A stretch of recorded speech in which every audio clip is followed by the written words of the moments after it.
Okay, you won't believe the latest drama swirling around Meghan Markle, the Kardashians, and what's shaping up to be a full-blown Hollywood Cold War. This isn't just celebrity gossip anymore, it's about power, image control, and who gets access to the inner circle. According to reports, Meghan and Harry were not officially invited to Kris Jenner's 70th birthday bash, a massive James Bond-themed event hosted at Jeff Bezos and Lauren Sanchez's home. Yet somehow they allegedly showed up anyway. Rob Shooter claims the Sussexes essentially crashed the party, leaving guests like Oprah and Kim Kardashian wondering how they even got in. The atmosphere was reportedly awkward, and after barely 10 minutes of mingling, they disappeared before Bruno Mars even took the stage. Things only got messier afterward. The Kardashians posted party photos on social media, including one where Harry was allegedly caught staring at Kris Jenner. Embarrassing, to say the least. Soon after, Meghan and Harry reportedly demanded the photos be taken down, claiming a consent form had been violated, one that, according to insiders, didn't even exist.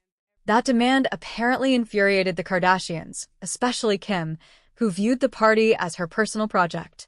The situation escalated further when Kim and Khloe hinted at the party crasher situation on Khloe's podcast with Jonathan Cheban, subtly firing a warning shot straight at Meghan. Adding fuel to the fire, Meghan reportedly attended the party wearing the same outfit she had worn earlier that day at a baby-related event, an unusual move for someone known to carefully curate her image. It suggested she knew there was a chance to slip into the event last minute. Around the same time, Meghan's then PR head, Meredith Maines, quietly exited her role. Reports claim she had briefed the media about the alleged consent form, only for it to be exposed as completely fabricated, making her look foolish on an international stage. For the Kardashians, whose entire empire runs on contracts and endorsements, accusing them of breaching a fake agreement is a serious insult.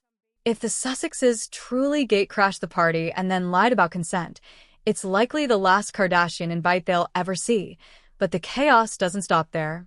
Rob Shooter also claims Meghan has been attempting to secure an invitation to Valentino Garavani's funeral in Rome. A funeral, not a fashion show. Sources say she's been quietly reaching out to Valentino's inner circle, hoping to be seen paying her respects. Let's be honest, though, this seems less about mourning and more about visibility within the fashion elite. We've seen this behavior before, like at the Balenciaga show, where the focus shifted from the designer to Meghan herself. Meanwhile, Prince Harry has turned his phone-hacking lawsuit against the Daily Mail into a deeply emotional narrative centered around Meghan. Despite the case being about events from years ago, he suddenly framed it as a story about how the media has supposedly destroyed Meghan's life. In court, he appeared choked up, claiming the press made her existence a misery. Newspapers ran with the idea that he was in tears, but many observers weren't convinced. It felt scripted, like a final attempt to manipulate public sympathy. The contradiction is glaring. Meghan claims she never reads negative coverage, yet also insists she's the most targeted woman in the world. Which is it? This confusion feeds into a larger agenda. Anti-monarchist voices in the media are using Harry and Meghan as tools to undermine the British royal family. Former BBC royal correspondent Peter Hunt, now openly sympathetic to the Sussexes, has implied that King Charles and Prince William are somehow aligned with the Daily Mail. The suggestion is that Harry has been abandoned by his family due to their media connections, a claim that ignores constitutional reality and personal history. The truth is far simpler. The royal family doesn't trust Harry. He has repeatedly shown he's willing to expose them for personal gain. Harry's claim that he couldn't complain in the past because of the institution rings hollow, especially when he's happy to give his own children royal titles. It's hypocrisy, plain and simple.